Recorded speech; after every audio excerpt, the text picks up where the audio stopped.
ಈಗ ಇಂದಿನ ಪತ್ರಿಕೆಗಳ ಇಣುಕು ನೋಟ. 59 ವರ್ಷ ಬಳಿಕ ಈಗ ಭಾರತ ನಕ್ಸಲ್ ಮುಕ್ತ. ಮಾರ್ಚ್ 31ರ ಗಡುವಿನೊಳಗೆ ಮಹತ್ ಸಾಧನೆ, ಗೃಹ ಸಚಿವ ಅಮಿತ್ ಶಾರಿಂದ ಘೋಷಣೆ. ಏಪ್ರಿಲ್ 1ರಿಂದ ದೇಶದಲ್ಲಿ ಆರ್ಥಿಕ ನಿಯಮಗಳು ಭಾರೀ ಬದಲಾವಣೆ, ನಗದು ವ್ಯವಹಾರ ಇನ್ನಷ್ಟು ದುಬಾರಿ. ಆದಾಯ ತೆರಿಗೆ ಕಾಯ್ದೆಯಡಿ ಹೊಸ ನಿಯಮಗಳು ಜಾರಿಗೆ, ಠೇವಣಿ ವಿತ್ಡ್ರಾಗೆ ಷರತ್ತು.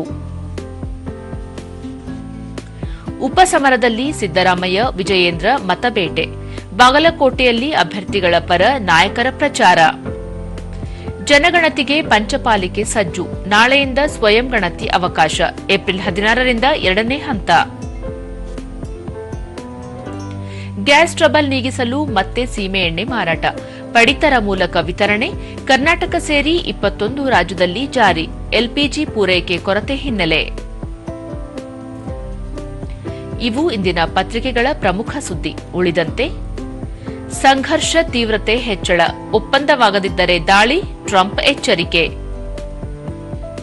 ಹಸಿ ಒಣ ಕಸ ವಿಂಗಡಿಸಿ ನೀಡದಿದ್ದರೆ ನಾಳೆಯಿಂದ ₹500 ದಂಡ ವಸೂಲಿ. 2ನೇ ಸಲ ತಪ್ಪು ಮಾಡಿದರೆ ₹1,000 ದಂಡ, ಘನ ತ್ಯಾಜ್ಯ ಸಂಸ್ಥೆ ಎಚ್ಚರಿಕೆ.